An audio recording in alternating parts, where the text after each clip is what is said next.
Tri-City Sports Now, Marky Billson with you on 1420 WEMB Sports Radio. Reminder to everyone, Asian House open all weekend. Sunday, it's the dinner menu. Okay, they charge dinner prices on Sunday, but other than that, just the place to go for Asian food, both Chinese and Japanese. And mention my name, you get 10% off. Still got the lunch menu going on right now.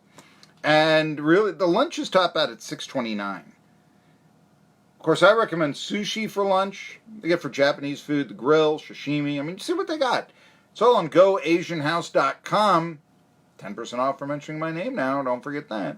And just, you're going out shopping tonight, Friday night, or something like that.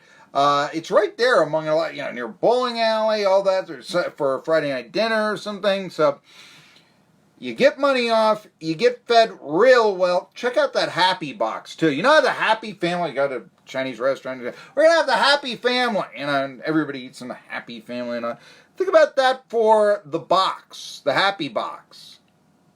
Because you get the crab lagoons, you get the egg rolls, you get a lot.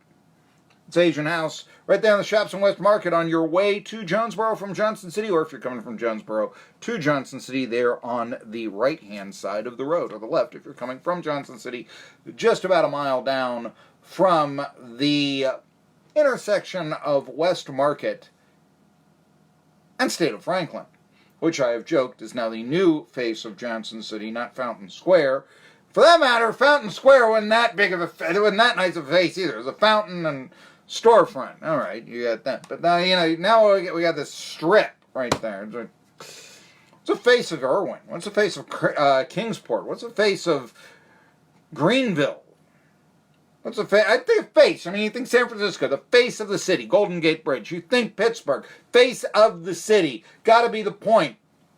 Think, face of New York. It used to be, I used to say, that view of the Twin Towers. Now, probably still is, just, unfortunately, sadly, the landscape has changed a bit in a tragic way.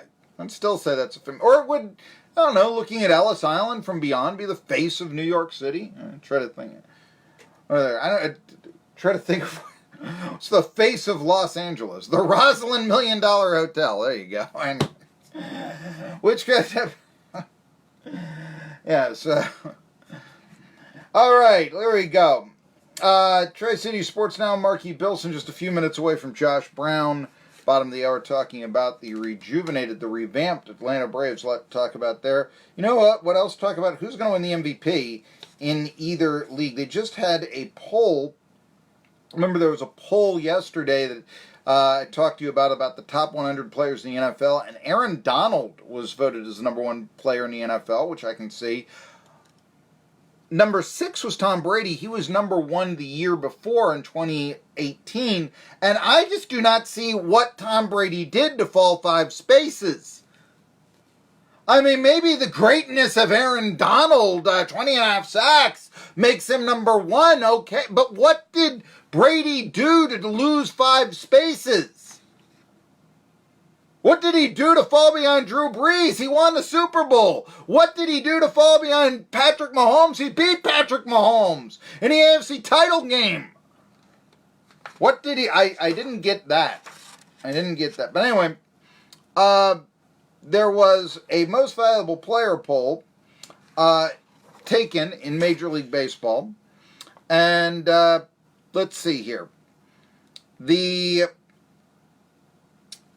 Let's see here. The votes were given, and the leader for MVP in the American League, no real surprise, Mike Trout, getting, let's see here, all 34 first-place votes, not from players like the NFL Network poll was, but from reporters of MLB.com. That's legit. I mean, baseball writers, they vote on the Hall of Fame and all this, so, by the way, the very first week of this show, there was another host. And I remember listening to that show. And he said the baseball writers, they have their own pettiness and biases, so they shouldn't vote on the Hall of Fame. Instead, it should be the players. Like, players don't have biases. Anyhow,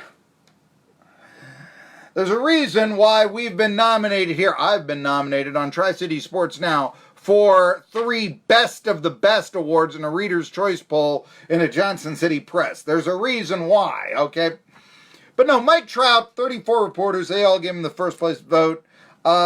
He recently became the 6th American League player with at least 8 home runs and 18 RBIs in a 7-game span. Now, computers allow you to get all kinds of statistical stuff like that. But he joins Babe Ruth, Hank Greenberg, Don Mattingly, Manny Ramirez, and Josh Hamilton. So that's pretty good company. Let's see here. He is, it's Mike Trout. That's not a surprise. National League is a little bit different. What about Cody Bellinger? Who actually reached 98 home runs in 398 games, and he will probably hit 100 home runs, 5th fastest in history, is Cody Bellinger. So that's not bad. Christian Yelich of the Brewers, just the Brewers have been falling lately, and it's the MVP, right? Anthony Rendon with a 1.017 OPS. He's sort of in the mix, but right now it looks like it's between Bellinger and Yelich for the NL MVP. Some other baseball notes. Clayton Kershaw just passed Sandy Koufax on the Dodgers all-time strikeout list. Don Sutton and Don Drysdale lead Kershaw now. Koufax, though, remember, had a real short career. He retired at 30. He's the youngest Hall of Famer ever at 35. So there's something to be said for that. But those are some baseball notes. Right now we're going to talk baseball with Josh Brown of Nakahoma Nation. The Braves are in first place and look to stay by really bolstering their bullpen. But did they give up too much? And are they the best team in the National League now, or is it still the Dodgers behind Kershaw? We'll talk about that and more when Tri-City Sports Now continues with Nakahoma Nation's Josh Brown after this.